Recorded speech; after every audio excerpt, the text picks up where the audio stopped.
favorite part. Oh, say, can you see by the dawn's early light what so proudly we hailed at the twilight's last gleaming, whose bright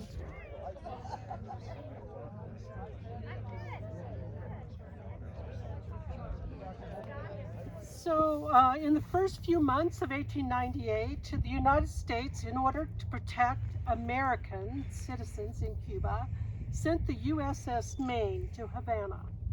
1 month later, that ship was sunk in Havana Harbor, and shortly thereafter, the United States was sending 125,000 soldiers to Spanish-held colonies around the world. 300 of those soldiers were from Butte. They were known as the Pride of Silver Bow. This war resulted in the end of Spain's colonial rule and placed the United States firmly on the stage as a world leader.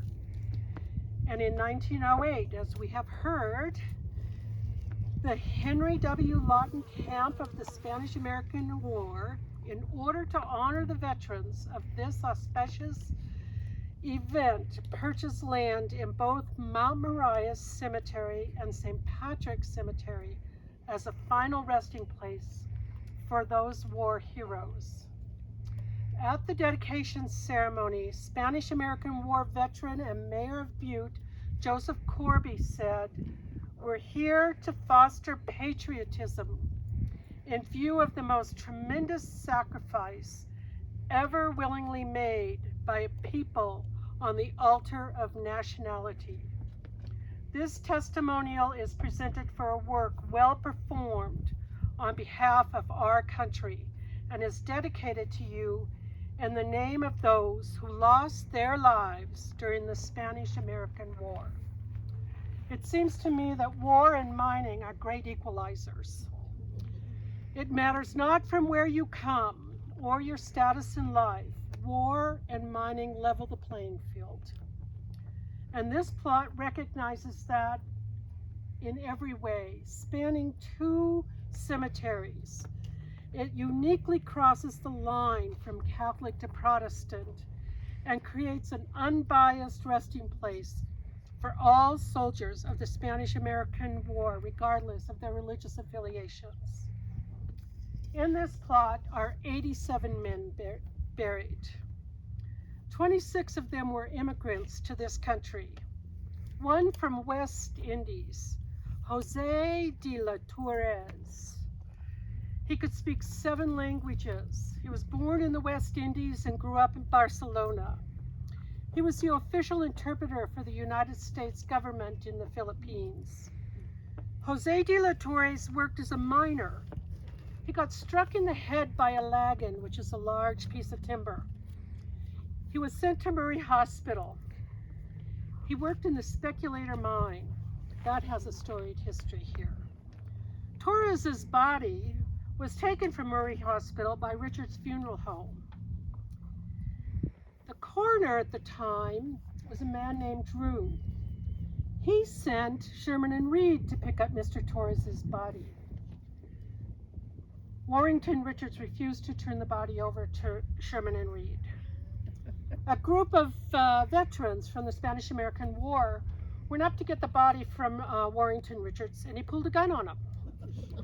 This caused the coroner to file charges against Warrington Richards, felonious charges of body snatching.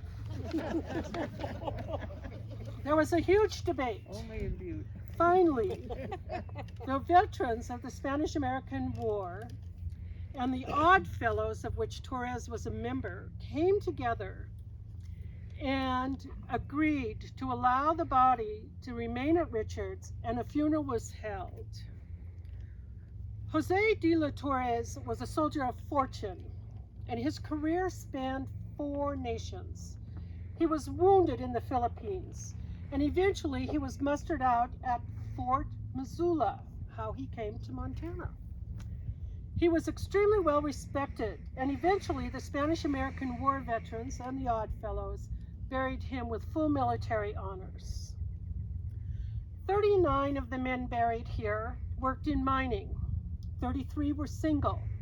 9 died violently. They were butchers, cooks, a tea merchant, a barber, several musicians, carpenters, machinists. One was a shoemaker at Warm Springs. Mayor Beadle is buried here. He came out of the ranks of labor to enter politics.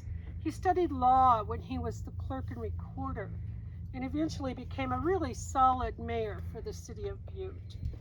He served his country and his city well. Edward Morrissey, chief detective of the Butte Police Department. He was wounded in the line of duty and died in 1922. His bones lie here. James Leonard. He was a member of the Butte Musicians Union. He played at all the local theaters during the silent film era. Ernest Losch. He died in 1915, a German immigrant. He was 45 years old when he died, and everyone called him the Kaiser. Robert Baker, a porter at the Rialto Theater. Peter Callan, 1915. He was a packer at the Bonita Hunting and Fishing Club. He had served as D.G. Stivers during the war as his servant. And Callan died in a wagon accident after a hunting trip. He was honorably buried by the veterans of the Spanish-American War. James H. Kelly lived in Butte 50 years, a Boilermaker. He drove delivery wagon for the Butte and Boston Tea Company. Tea was big, I guess, in the time. Thomas Foley was a waiter and a pool room clerk. James Kennedy, mayor of Walkerville, buried here. Lawrence Tromley, a jeweler and a watchmaker. John F. Gillespie introduced roller polo in Butte in 1910. He was a telephone operator, a stenographer, and chief clerk at a railway company. And Foster Torres loved baseball. It was in 1908 when these plots were purchased and laid out. The Daughters of the American Revolution were there in 1908. You're looking at what they laid in 1908. The coping, the granite posts. There used to be a wrought iron chain link that came around this plot. It didn't last long in our wonderful winters here. The DAR placed the plaque honoring the veterans in 1908. They restored this burial plot not once, but a number of times. The beautiful thing about this restoration is the DAR is always there to honor our veterans. They were there in 1908, in 1918, in 1998, and again here today.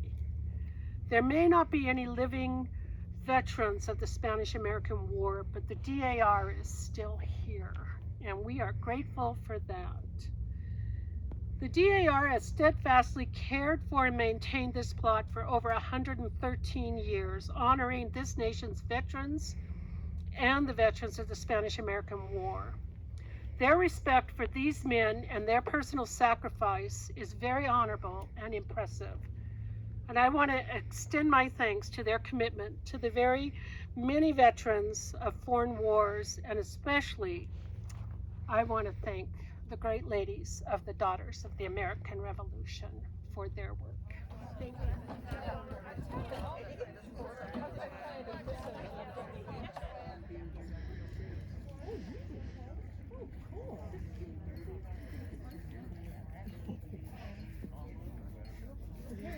Yes, okay, I'm waiting for Kathy to come over.